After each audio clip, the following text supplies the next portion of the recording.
Bismillahirrahmanirrahim. Alhamdulillahirabbil alamin. Wassalatu wassalamu ala asyrafil mursalin sayyidina Muhammadin wa ala alihi wa sahbihi ajma'in. Rabbi shrah li sadri wa yassir li amri wahlul 'uqdatam min lisani yafqahu qawli, amma ba'd.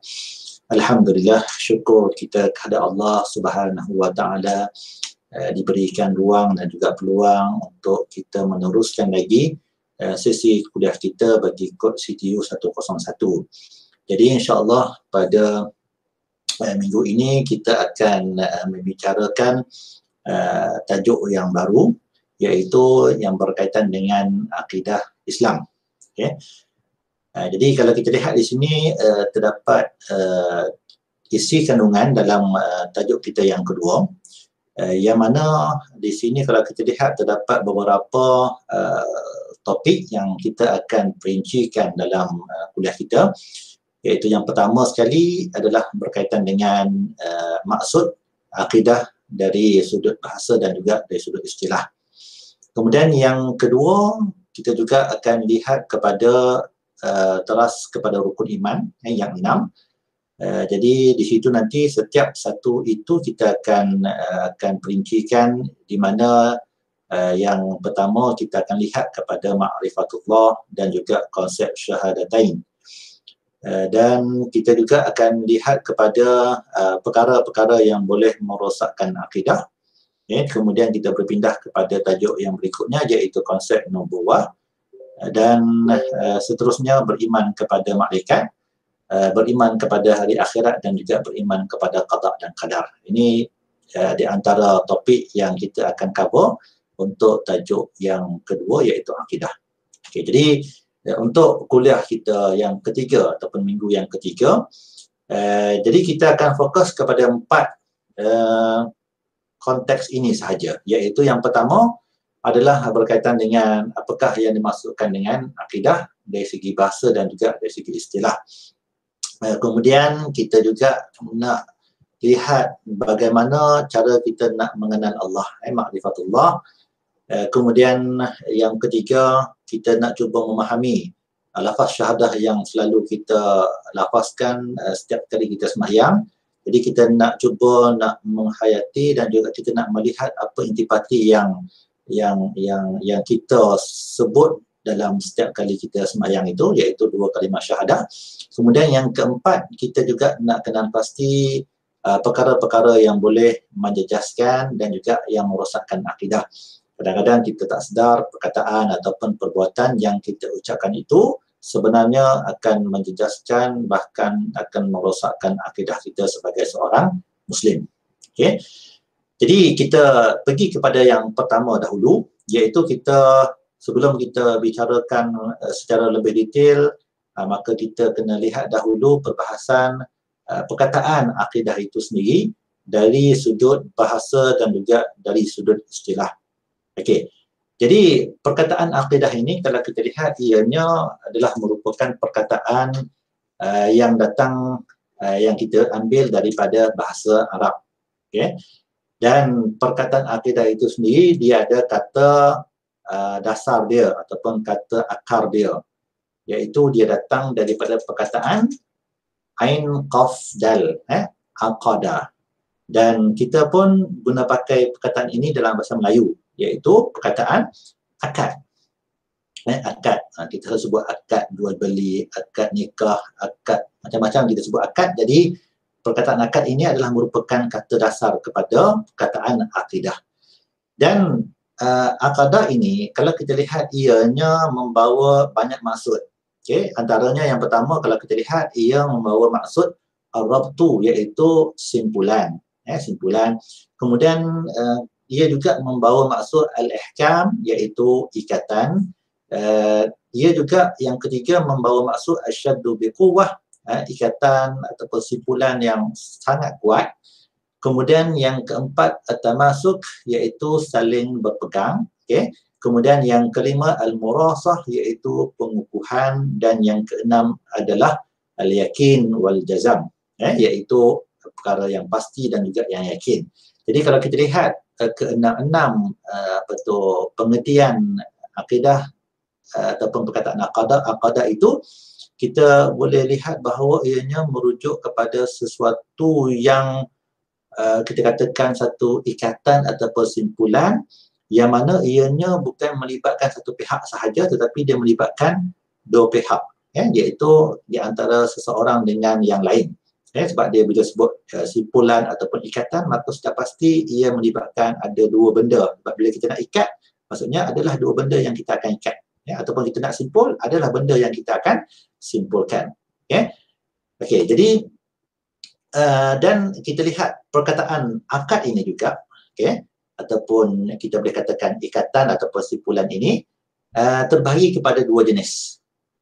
Iaitu yang pertama secara hissi, secara hissi iaitu akad yang ataupun ikatan yang kita boleh nampak dengan mata kasar kita. Jadi perkataan akadah itu ataupun kita sebut dalam bahasa Melayu sebagai satu ikatan ataupun simpulan, dia ada dua. Kita boleh pecahkan, iaitu yang pertama secara hissi, iaitu yang kita boleh nampak dengan pandangan mata kasar kita. Contohnya macam kita lihat kasut itu, kita lihat talinya sedang ataupun telah terikat. Jadi kita nampak dekat kasut tu ada tali yang mengikat, tali yang diikat, tali yang kita katakan yang terikat lah. Itu yang pertama sebab kita nampak. Kemudian yang kedua adalah dari maksud maknawi, iaitu kita tak nampak tetapi kita boleh rasa. Kita tak nampak tapi kita boleh rasa. Contohnya macam kita sebut sebagai akad nikah, akad nikah. Jadi bila sebut akad nikah, dia adalah merupakan satu ikatan ataupun satu kita katakan simpulan di antara seorang lelaki dan juga seorang perempuan, yang mana bila adanya akad atau ikatan itu dan ikatan itu diiktiraf oleh syarak sebagai ikatan yang sah, maka dia menghalalkan hubungan di antara lelaki dan juga yang perempuan ini. Begitu juga dengan akad jual beli. Akad jual beli, maksudnya bila sebut akad jual beli, kita kena kembali kepada yang asal, iaitu ia adalah merupakan satu ikatan. Ikatan yang sangat kuat. Kita boleh lihat mana-mana ni pun kita boleh ambil simpulan ke ikatan ke. Ia merupakan satu ikatan yang kuat di antara satu pihak yang kita sebut sebagai penjual dan satu pihak lagi adalah pembeli. Jadi dia adalah merupakan, bila sebut akad, satu ikatan yang mengikat kedua-dua belah pihak terhadap apa yang mereka kontrakkan. Dan ia juga kadang-kadang kita boleh guna pakai dalam membawa maksud perjanjian. Bila sebut akad dalam Quran pun nanti kita akan lihat dianya membawa maksud perjanjian, iaitu satu kita katakan ikatan di antara pihak-pihak yang berjanji. Juga akad ini juga ataupun ikatan ini juga dia boleh membawa maksud ideologi, ataupun kepercayaan, keyakinan dan lain-lain lagi. Jadi itu bila kita bahaskan perkataan akadah itu dari sudut bahasa. Kemudian kita lihat secara umumnya perkataan akidah ini dari segi bahasa, iaitu apa sahaja yang ditetapkan dalam hati seseorang secara muktamad. Maka itulah yang kita boleh katakan akidah dari sudut bahasa. Dan kemudian kita lihat dalam Al-Quran. Dalam Al-Quran kita boleh lihat bahawa tidak terdapat perkataan akidah secara langsung. Cuma perkataan akidah itu kalau kita lihat dia ada kata dasarnya, yang mana kata dasarnya itu kita boleh jumpa dalam Al-Quran disebut sebanyak 7 kali di dalam 5 surah yang berlainan. Jadi saya ambil salah satu di antaranya adalah dalam satu potong ayat, iaitu Allah sebut a'udzubillahi minasyaitonirrajim, ya ayyuhalladzina amanu aufu bil uqud. Yang mana Allah sebut, wahai orang-orang yang beriman, penuhi serta sempurnakanlah perjanjian. Jadi ada perkataan uqud, iaitu akad. Yang mana akad ini kalau kita lihat diterjemahkan sebagai perjanjian. Maksudnya satu ikatan di antara beberapa pihak yang mana mereka ini kita katakan berjanji terhadap sesuatu perkara. Maka perintah Allah supaya kita ni orang yang beriman ni hendaklah apabila kita berjanji, kita hendaklah kita cuba, orang kata apa, wajib untuk kita memenuhi perjanjian tersebut. Kemudian kita berpindah kepada takrif akidah menurut ataupun dari perspektif istilah. Okay? Yang mana kalau kita lihat di sini maksud akidah dari segi istilah, sebelum kita lihat kepada takrifan yang tertera di sini, kita lihat dahulu takrifan yang diberikan oleh ulama akidah, yang mana ulama akidah ini, mereka ini mentakrifkan akidah dari segi istilah kepada dua makna. Okay? Iaitu makna yang pertama ialah makna am, dan makna yang kedua ialah makna khas. Okey. Jadi makna am ni apa? Makna am ni kalau kita lihat, mereka tafsirkan makna am ini sebagai suatu kepercayaan ataupun keimanan yang muktamad, tanpa sedikit pun rasa syak dan juga ragu-ragu bagi orang yang berpegang kepada kepercayaan itu. Okay? Jadi takrifan ini ataupun takrifan secara makna am ini, dia merangkumi sama ada kepercayaan akidah yang hak, maksudnya yang benar, ataupun kepercayaan yang batil ataupun kepercayaan yang palsu. Maksudnya yang pertama ni, makna am ni maksudnya tak kira lah sama ada dia percaya Allah ke ataupun dia percaya benda lain ke, ini semua termasuk dalam pengertian am. Okey. Manakala yang kedua iaitu makna yang khas. Makna yang khas ini dah yang dikatakan sebagai akidah Islamiah. Jadi maksudnya makna khas ni bila sebut akidah dari sudut yang kedua iaitu makna khas, maka ia merujuk kepada akidah kepercayaan Islamiah, iaitu suatu istilah yang khusus yang merujuk kepada keimanan yang teguh dan juga yang bersifat pasti kepada siapa? Kepada Allah Subhanahu wa Ta'ala, dengan melaksanakan segala kewajipan. Kemudian kalau kita lihat, kemudian bukan itu sahaja, bahkan kita mentauhidkan Allah Subhanahu wa Ta'ala, kita mengesakan Allah Subhanahu wa Ta'ala, tidak langsung kita memperduakan ataupun berlaku syirik kepada Allah Subhanahu wa Ta'ala, dan kita taat kepada dia. Kita taat kepada Allah Subhanahu wa Ta'ala.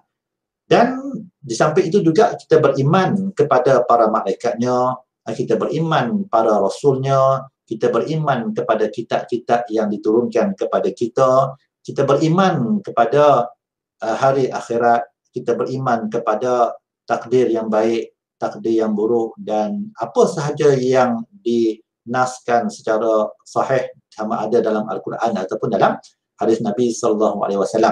Jadi itulah yang disebut sebagai akidah dari maksud khusus, iaitu akidah Islamiah. Okey. Manakala kita lihat dalam slide ini, kita lihat Imam Al-Ghazali dia takrifkan akidah sebagai berpegang dan membenarkan di dalam hati secara yakin dan pasti tanpa terdapat sebarang keraguan dan juga syak.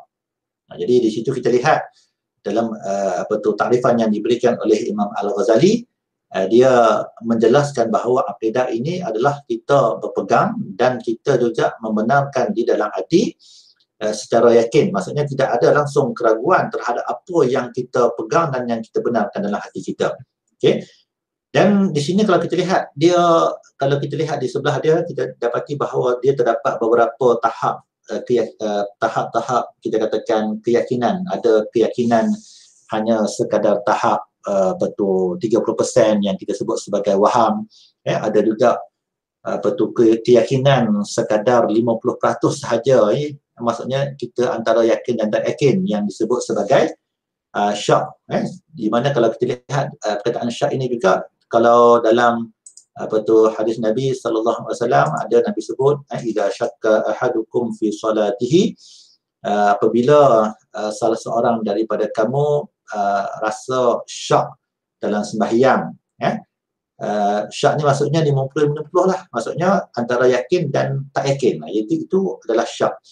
Maka Nabi kata dia tak ingat berapa rakaat, Jadi sama ada dia telah 3 rakaat ataupun 4 rakaat, maka Nabi perintahkan kepada kita supaya buanglah perasaan syak itu dan tetapkan atas apa yang kita yakin, bilangan yang kita yakin tu. Okey. Kemudian yang seterusnya adalah tahap yang ketiga, iaitu zan. Juga dalam Quran juga kita akan jumpa perkataan zan, antaranya kita lihat dalam Quran Allah sebut a'udzubillahi minasyaitonirrajim, ya ayyuhalladzina amanu jtanibu katsiran minadh-dhann inna ba'dadh-dhann itsmun, di mana Allah sebut, wahai orang-orang yang beriman, jauhkanlah kebanyakan sangkaan, kerana sebahagian daripada sangkaan itu membawa kepada dosa. Jadi sebab tu dalam apa tu Islam kita kena sentiasa husnuzan. Sebab apa? Sebab sangkaan baik itu, maksudnya zan tu sangkaan yang kita katakan dia lebih daripada tahap syak. Maksudnya kita yakin. Kita yakin. Lebih kurang tahap 70%. Okay.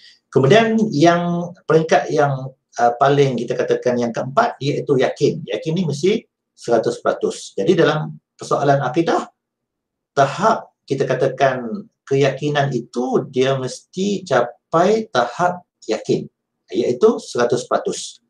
Jadi bila 100% maksudnya tidak ada langsung walaupun sebesar zarah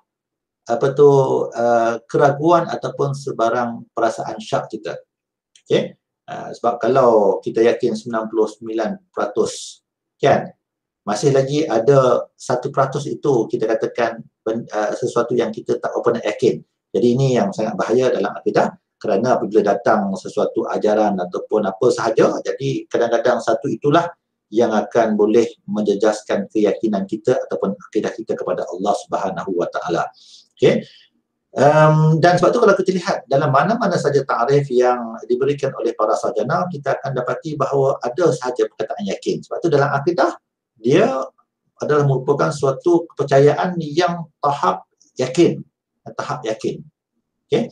Macam kita lihat dalam sarjana, contohnya Al-Fairuz Al-Badi, dia kata apa? Sesuatu yang diikat dan disimpul di dalam hati dan jiwa. Maksudnya akidah itu iaitu sesuatu yang kita katakan kita ikat dan juga kita yakin dan kita simpulkan dalam hati. Bila sebut simpul ni maksudnya ikatan yang sangat kuat. Macam kita ikat kasut tu, kita ikat, bukan ikat yang mudah untuk keluar tu, kita ikat mati tu. Maksudnya kalau kita main bola ke dan sebagainya, maksudnya ikatan itu tidak mudah terurai. Begitu juga dengan Murtada Az-Zabidi, kita lihat apa yang dipegang oleh seseorang dengan yakin sebagai pegangan agama dan ia bersemi di dalam hati dan juga jiwa. Jadi kita lihat ada juga perkataan di situ adalah perkataan yakin. Okey.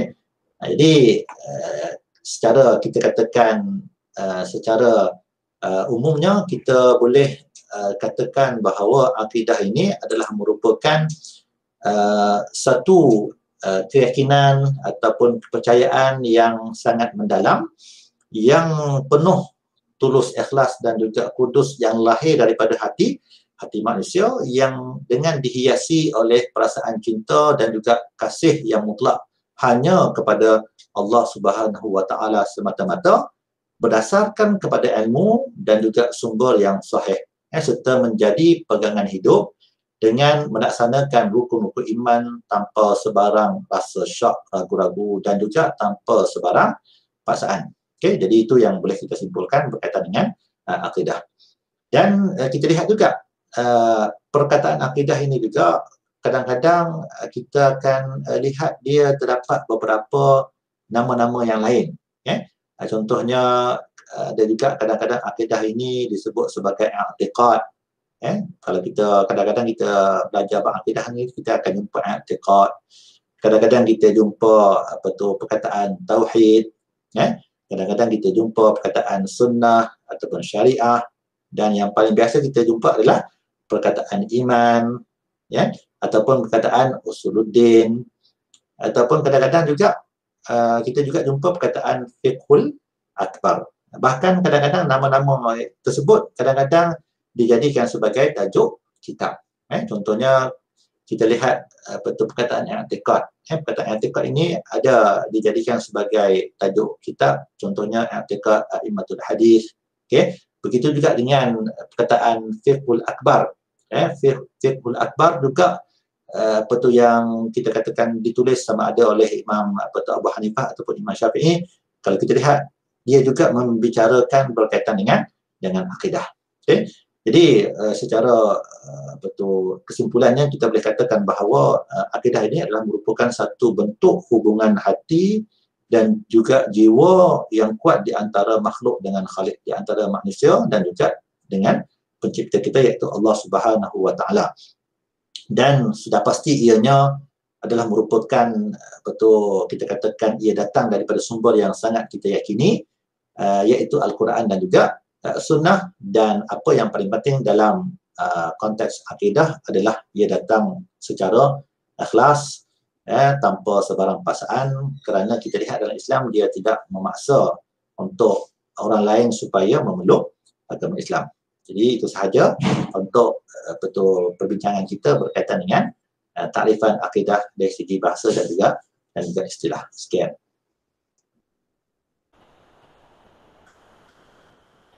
Bismillahirrahmanirrahim. Assalamualaikum warahmatullahi wabarakatuh. Jadi kita akan sambung perbincangan kita dalam bab akidah, iaitu dalam sesi ini kita akan membincangkan berkenaan dengan 3 topik. Yang pertama, konsep ma'rifatullah, yang kedua, konsep syahadatain, dan juga yang ketiga, perkara-perkara yang boleh membatalkan akidah. Okey, kita pergi kepada topik yang pertama, iaitu konsep ma'rifatullah, iaitu merupakan satu konsep yang utama, yang penting dalam ilmu akidah. Okey, ma'rifatullah. Kemudian kita akan bincangkan tentang konsep syahadatain. Seterusnya kita akan bincangkan berkenaan dengan perkara-perkara yang boleh merosakkan akidah. Okey, merujuk kepada slide yang tertera. Okey, ini merupakan tajuk yang pertama, iaitu ma'rifatullah. Apakah yang dimaksudkan dengan ma'rifatullah? Itu yang menjadi persoalan kita. Okey, apakah yang dimaksudkan dengan ma'rifatullah? Sebagaimana saya katakan tadi, konsep ini merupakan konsep yang utama dalam kita mengenal Allah Subhanahu wa taala dalam konteks kita berakidah. Kerana akidah tunjangnya ialah kita yakin dan juga kita menyaksikan bahawa Allah Subhanahu wa taala itu merupakan Tuhan yang esa, Tuhan yang satu, tiada Tuhan selain Allah. Okey, ma'rifatullah. Kata ulama, ma'rifatullah ini merupakan perkara yang paling utama, yang paling basic, asas dalam beragama. Kata ulama, awaluddin ma'rifatullah. Perkara yang paling awal ataupun permulaan dalam beragama itu ialah mengenal Allah Subhanahu wa taala. Jadi jelas pada kita, ma'rifatullah ini merupakan satu istilah yang kita boleh definisikan dalam bahasa Melayu, itu mengenal Allah Subhanahu wa taala. Kita akan tengok kepada perkara-perkara ataupun elemen-elemen secara lebih mendalam yang berkenaan dengan bagaimanakah kita boleh menjelmakan ataupun mengenal Allah Subhanahu wa taala secara terperinci. Okey, di dalam slide itu tertera dalam surah Al-Imran ayat 18, A'udzu billahi minasyaitonir rajim. Syahidallahu annahu la ilaha illa huwal malaikatu wa ulul ilmi qa'iman bil qist. La ilaha illa huwal azizul hakim. Yang bermaksud Allah menyatakan bahawasanya tidak ada Tuhan melainkan Dia yang berhak disembah. Itu merupakan perkara utama. Tiada Tuhan yang berhak disembah melainkan Dia. Kemudian yang menegakkan keadilan, para malaikat dan orang-orang yang berilmu juga menyatakan yang demikian. Itu tak ada Tuhan melainkan Dia yang berhak disembah, yang maha perkasa lagi maha bijaksana. Jadi dalam ayat ini dengan jelas menyatakan bahawa semua makhluk, baik manusia, baik malaikat, perlu meyakini dan menyembah Allah Subhanahu wa taala dan juga meyakini bahawa tiada Tuhan selain daripada Allah Subhanahu wa taala. Okey, bagaimana cara kita untuk lebih meyakini ataupun lebih mendalami tentang ma'rifatullah, iaitu mengenal Allah Subhanahu wa taala? Antaranya yang paling utama ialah dengan ilmu. Dengan ilmu, iaitu kita perlu mempelajari, kita perlu mendalami tentang intipati-intipati yang perlu kita tahu dalam kita lebih meyakini dan juga lebih membenarkan tentang penghayatan kita terhadap konsep ma'rifatullah, iaitu mengenal Allah Subhanahu wa taala. Jadi perkara ini diperbincangkan dengan lebih mendalam dalam ilmu tauhid ataupun ilmu aqidah. Okey, di slide itu tertera tentang definisi ma'rifatullah. Iaitu saya katakan tadi, ma'rifatullah ini merupakan bagaimana kita boleh mengenal Allah Subhanahu wa taala sebagai Tuhan yang wajib disembah, yang kita yakini tentang keagungan kuasanya, yang kemudian yang kita perlu mentaati segala perintahnya dan juga perlu menjauhi segala larangannya. Bagaimanakah kita untuk mengenal Allah Subhanahu wa taala? Di bawah konsep ma'rifatullah, itu yang pertama sebagaimana yang tertera dalam slide, iaitu dengan bertafakur dan juga bertadabbur. Okey, bertafakur itu memikirkan ataupun berfikir. Tadabbur maksudnya menghayati ataupun mendasari ataupun menyelami dengan lebih mendalam, ataupun boleh kita katakan juga mengkaji. Itu yang dimaksudkan dengan tadabbur. Okey, dua istilah, tafakur dan tadabbur. Tafakur perlu tak memikirkan tentang kejadian alam. Okey, perlu memikirkan tentang kejadian alam kerana apa yang ada di sekeliling kita, kejadian alam yang cukup hebat, yang tidak mampu dicipta ataupun dihasilkan oleh makhluk ataupun manusia biasa, mesti ada penciptanya. Mesti ada penciptanya. Itu dia punya poin. Kerana mustahil setiap sesuatu yang terjadi itu terjadi dengan sendiri. Secara naturalnya, semua benda yang terhasil, yang ada, mesti ada yang menghasilkannya ataupun yang menciptakannya. Begitu juga dengan alam ini. Okey. Tafakur alam maksudnya kita memerhatikan, berfikir tentang kejadian alam yang cukup hebat, yang cukup unik, yang memberi kemudahan kepada kehidupan kita di atas muka bumi ini. Dalam Al-Quran, Allah Ta'ala banyak berfirman berkenaan dengan bagaimanakah kita untuk bertafakur terhadap alam ini. Okey, sebagaimana dalam slide itu surah Ali Imran. Okey, sebelumnya ada permulaan ayat a'udzubillahi minasyaitonirrajim. Inna fi khalqis samawati wal ardi wa ikhtilafil laili wan nahar laayatin liulil albab.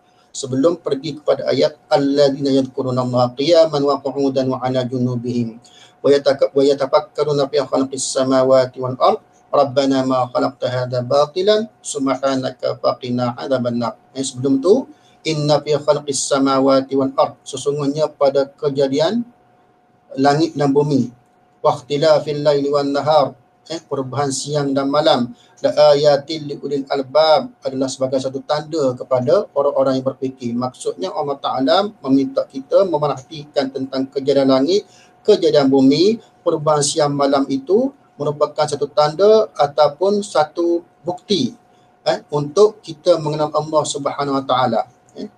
Itu akan dialami oleh orang-orang yang berfikir. Ayatil liulil albab sebagai tanda, sebagai satu tanda liulil albab bagi orang-orang yang berfikir. Maka tengok renung tentang kejadian-kejadian yang ada di sekeliling kita. Kemudian sambung pada ayat ini, alladzina yadhkurunallaha qiyaman wa qu'udan wa 'ala junubihim wa yatafakkaruna fi khalqis samawati wal ard rabbana ma khalaqta hadza batilan subhanaka faqina 'adzabannar. Yang bermaksud orang-orang yang mengingati Allah sambil berdiri ataupun duduk atau dalam keadaan berbaring, dan mereka memikirkan tentang penciptaan langit dan bumi seraya berkata, ya Tuhan kami, tidaklah Engkau menciptakan ini dengan sia-sia, Maha suci Engkau, maka peliharalah kami dari siksa neraka. Maksudnya dengan kita memerhatikan ataupun merenung tentang kejadian-kejadian alam ini yang berada di sekeliling kita, tentang penciptaan langit, bumi dan sebagainya, maka akan menambahkan rasa keimanan dan keyakinan kita kepada kuasanya hebat, itu Allah Subhanahu Wa Taala, yang menjadikan segala-galanya bukan sia-sia, akan tetapi untuk kemudahan dan juga untuk keharmonian hidup manusia di atas muka bumi. Itu antara firman Allah yang menggesa kita untuk mengkaji dan juga bertafakur tentang kejadian-kejadian yang berada di alam ini.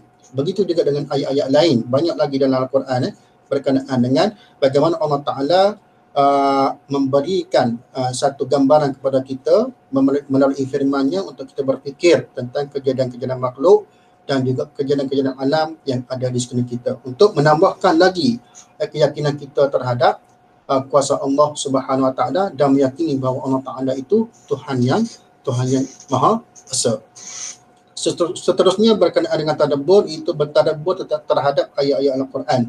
Sebagaimana yang tertera dalam slide dalam surah An-Nisa ayat 82, a'udzubillahi minasyaitonirrajim, afala yatadabbaruna al-Quran walau kana min indi ghairillahi lawajadu fihi ikhtilafan katsira, yang bermaksud maka apakah mereka tidak memperhatikan Al-Quran, kalau kiranya Al-Quran itu bukan dari sisi Allah, tentulah mereka mendapat pertentangan yang banyak di dalamnya. Maksudnya Al-Quran itu pun merupakan mukjizat yang paling besar kepada Rasulullah sallallahu alaihi wasallam. Mukjizat yang paling besar, dan Al-Quran itu memang diakui ketulinannya sebagai satu wahyu daripada Allah Subhanahu Wa Taala kepada Nabi Muhammad sallallahu alaihi wasallam, dan Allah Taala telah berfirman bahawa kita perlu bertadabbur dengan Al-Quran, mendalami, mengkaji, menghayati tentang intipati-intipati di dalam Al-Quran untuk menambahkan keimanan dan juga ketauhidan kita kepada Allah Subhanahu Wa Taala. Kerana Al-Quran itu lengkap dan tidak ada percanggahan dan tiada sebarang kekurangan. Begitu juga saya katakan tadi, di dalam Al-Quran banyak ayat yang menceritakan tentang kejadian-kejadian alam yang perlu kita renungi, dan juga perlu kita hayati dengan lebih terperinci. Okey, antara lain untuk kita lebih mendalami tentang makrifatullah ini, ialah kita perlu mempelajari, mendalami ilmu berkenaan dengan nama-nama Allah Subhanahu Wa Taala, berkenaan dengan sifat-sifat Allah Subhanahu Wa Taala yang berbeza dengan apa yang ada pada makhluk, terutama manusia. Itu yang ketiga. Pertama, dalam slide tafakur. Dua, tadabbur. Yang ketiga, boleh kita tambah lagi, iaitu kita perlu mempelajari ataupun mendalami ilmu berkenaan dengan sifat-sifat Allah dan juga Asmaul Husna antaranya, untuk kita lebih meyakini dan juga berfikir tentang kebesaran-kebesaran yang ada pada Allah Subhanahu Wa Taala. Ini kena belajar sifat, antaranya kita belajar sifat 20 yang berbeza dengan makhluk, terutamanya manusia. Allah Taala tu Al-Qawiyyu, kuat, berbeza dengan kita, manusia ni lemah. Kita satu hari nanti kita akan tua, kita akan lemah, tak ada tenaga dan lain-lain. Dia berbeza. Kehidupan masa muda, masa tua. Lama-lama kita akan jadi lemah. Bila kita berada di penghujung usia. Kita ni satu hari nanti akan kekal.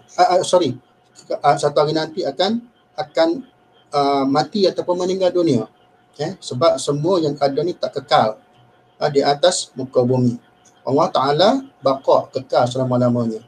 Itu perbezaannya yang kita boleh lihat. Kita ni satu hari nanti akan tiada, akan meninggal dunia ataupun kita akan menghadapi satu alam lain, iaitu alam barzah. Itu kita bukan lagi berada di atas muka bumi, kita akan mati satu hari nanti. Okey. Itu antaranya.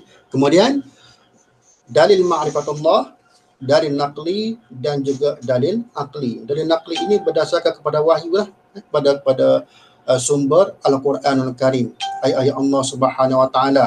Firman-firman Allah Subhanahu Wa Taala itu merupakan dalil naqli, bahawa Allah Ta'ala itu merupakan Tuhan yang esa, Tuhan yang satu yang wajib disembah. Sebagaimana dalam slide itu, wa ilahukum ilahu wahid la ilaha illa huwa rahmanur rahim. Yang bermaksud, dan Tuhanmu adalah Tuhan yang maha esa, tidak ada Tuhan melainkan Dia yang maha pemurah lagi maha penyayang. Dalam ayat Quran banyak Allah Ta'ala berfirman berkenaan dengan Dialah Tuhan yang satu yang wajib disembah, bukan menyembah selain daripadanya. Itu yang perlu kita faham, dan itu dari naqli yang perlu diterima. Itu merupakan ayat-ayat Al-Quranul Karim. Yang kedua dari akli, sebagaimana yang saya ceritakan tadi dalam slide sebelumnya, berkenaan dengan tafakkur kita terhadap alam ini. Kerana setiap yang sesuatu itu mesti ada pencipta, mustahil terjadi dengan sendirinya, dan kita perlu meyakini bahawa alam ini bukti adanya Allah Subhanahu Wa Taala yang mencipta, Okey. Seterusnya kita akan pergi pada topik yang kedua, iaitu konsep syahadatain. Konsep syahadatain ini merupakan antara elemen yang terkandung dalam Islam itu sendiri. Sebagaimana Rasulullah SAW ketika diminta oleh malaikat Jibril untuk mendefinisikan Islam, baginda telah memberikan definisi Islam itu, antaranya antashhadu an la ilaha illallah wa anna Muhammadar Rasulullah. Kerana kita kena bersaksi bahawa tiada Tuhan selain Allah dan Nabi Muhammad itu pesuruh Allah. Syahadatain. Syahadatain ni dua syahadat. Satu, la ilaha illallah. Yang kedua, anna Muhammadar Rasulullah. Itu yang pertama, tiada Tuhan selain Allah. Yang kedua, Nabi Muhammad itu merupakan pesuruh Allah Subhanahu Wa Taala. Ini merupakan ikrar kita. Ikrar kita yang paling utama. Jadi bila kita berikrar dengan kalimah syahadah, merupakan satu perjanjian kita untuk mematuhi dan juga mengikuti segala apa yang terkandung di dalam konteks ajaran Islam itu, merangkumi akidah dan juga elemen-elemen yang lain. Okey, kita pergi kepada pertama, kalimah la ilaha illallah. Ataupun kita boleh katakan juga asyhadu an la ilaha illallah. Itu yang pertama. Apakah yang dimaksudkan dengan kalimah ini? Itu kita menyaksikan bahawa, meyakini bahawa tiada Tuhan selain Allah Subhanahu Wa Taala yang perlu kita sembah, yang perlu kita percaya. Sebagaimana di slide itu, menafikan ketuhanan pada satu selain pada Allah Subhanahu Wa Taala, dan juga menetapkan ketuhanan pada Allah Subhanahu Wa Taala semata-mata. Kita menolak kepercayaan kepada unsur-unsur lain. Kita meyakini bahawa Allah Taala itu yang wajib disembah, yang wajib kita percaya. Melalui aspek uluhiyahnya, ketuhanan dia esa. Uluhiyah ni, Allah Ta'ala ni maha esa, yang satu, tiada Tuhan selainnya. Melalui rububiyahnya, Allah Ta'ala mencipta, mentadbir, mengurus, mengatur alam ini. Kemudian dengan asma wa sifatnya, iaitu mempunyai nama-namanya yang tertentu dan juga sifat-sifatnya yang banyak, yang berbeza dengan sifat makhluk. Ini Allah Ta'ala tu lagi besar, lagi hebat. Itu apa yang kita dapat fahami melalui kalimah la ilaha illallah. Yang pertama itu, tiada Tuhan selain daripada Allah Subhanahu Wa Taala. Kita menafikan bahawa tiada ada Tuhan lain. Allah Ta'ala saja yang esa, yang satu, yang wajib disembah. Kita menolak tentang perkara-perkara yang boleh memberikan kerosakan ataupun memberikan keraguan kepada keimanan kita kepada Allah Subhanahu Wa Taala. Itu kita mesti at-tasdiq bil qalbi, meyakini dengan hati, al-iqrar bil lisan, berikrar dengan lidah, dan juga wal amalu bil jawarih, dan juga beramal dengan anggota. Tiga perkara ini perlu kita jelmakan untuk kita merealisasikan kalimah la ilaha illallah. La ilaha illallah. Tiga perkara. Okey, at-tasdiq bil qalbi, wa taqrir bil lisan, wal amalu bil jawarih. Kita meyakini bahawa Allah Ta'ala itu Tuhan yang satu, Tuhan yang esa. Jadi apa yang kita kena buat bila kita melafazkan ataupun kita yakin bahawa Allah Ta'ala itu Tuhan yang esa, Tuhan yang satu, maka antaranya kita perlu menjelmakan sifat takwa. Takwa iaitu mematuhi segala perintah Allah, menjauhi segala larangannya. Itu antaranya. Takwa itu perlu dijelmakan bila kita melafazkan la ilaha illallah. Bertakwa kepada Allah Subhanahu wa taala dengan sebenar-benar takwa. Ya ayyuhalladzina amanu taqullaha haqqa tuqatih wa la tamutunna illa wa antum muslimun. Allah Taala berfirman dalam Al-Quran, dengan sebenar-benar takwa. Okey. Itu secara ringkas. Kemudian yang kedua, anna Muhammadar Rasulullah. Anna Muhammad wa asyhadu anna Muhammadar Rasulullah. Nabi Muhammad itu pesuruh Allah. Kita meyakini bahawa bahawa Rasulullah sallallahu alaihi wasallam itu merupakan rasul yang diutuskan oleh Allah Subhanahu wa taala dan merupakan rasul terakhir. Rasul terakhir. Khatamul anbiya, rasul yang terakhir. Tak ada rasul selepas daripada baginda. Jadi kita mengakui, kita meyakini bahawa Rasulullah SAW merupakan Nabi dan juga Rasul yang diutuskan oleh Allah Subhanahu wa taala di atas muka bumi kepada manusia. Itu bagaimanakah kita menjelmakan tentang wa asyhadu anna Muhammadar Rasulullah. Itu aku bersaksi bahawa Nabi Muhammad itu pesuruh Allah. Jadi apa yang perlu kita buat bila kita melafazkan wa asyhadu anna Muhammadar Rasulullah, itu kita perlu mengamalkan sunnah-sunnah Rasulullah sallallahu alaihi wasallam. Itu yang pertama, mengamalkan sunnah-sunnah Rasulullah sallallahu alaihi wasallam. Kemudian kita perlu mencintai Rasulullah sallallahu alaihi wasallam, selalu bersalawat kepada baginda. Selawat, Allahumma salli ala sayyidina Muhammad. Itu selawat itu merupakan satu perkara yang perlu kita laksanakan dalam kehidupan kita sehari-hari. Kemudian membenarkan apa yang dibawa oleh baginda. Membenarkan, bukan menolak, membenarkan segala apa yang dibawa oleh baginda. Yang diberikan kepada kita melalui hadis-hadis yang diriwayatkan oleh para sahabat. Itu kita yakin membenarkan tentang hadis-hadis yang menggesa kita ke arah kebaikan. Contoh, okey. Itu antara secara ringkas berkenaan dengan konsep syahadatain. Pertama, la ilaha illallah. Yang kedua, anna Muhammadar Rasulullah. Okey, seterusnya tajuk perkara yang merosakkan akidah. Okey, tiga perkara yang boleh merosakkan akidah. Itu yang pertama i'tiqad, yang kedua amalan, yang ketiga perkataan. Okey, kita pergi secara ringkas. Dari segi i'tiqad, perkara yang boleh merosakkan akidah ialah kita ragu-ragu. Ragu-ragu tentang kewujudan Allah Subhanahu wa taala. Ragu-ragu, syak wasangka terhadap kewujudan Allah Subhanahu wa taala. Itu yang pertama. Yang kedua, ragu-ragu, syak, tak yakin tentang kerasulan Nabi Muhammad sallallahu alaihi wasallam. Itu antara perkara-perkara yang boleh merosakkan akidah kita dalam konteks i'tiqad. Kemudian kita syak Quran itu bukan wahyu. Kita syak bahawa Al-Quran itu bukan wahyu daripada Allah Subhanahu wa taala. Itu perkara yang boleh merosakkan akidah kita di segi i'tiqad. Kemudian menolak tentang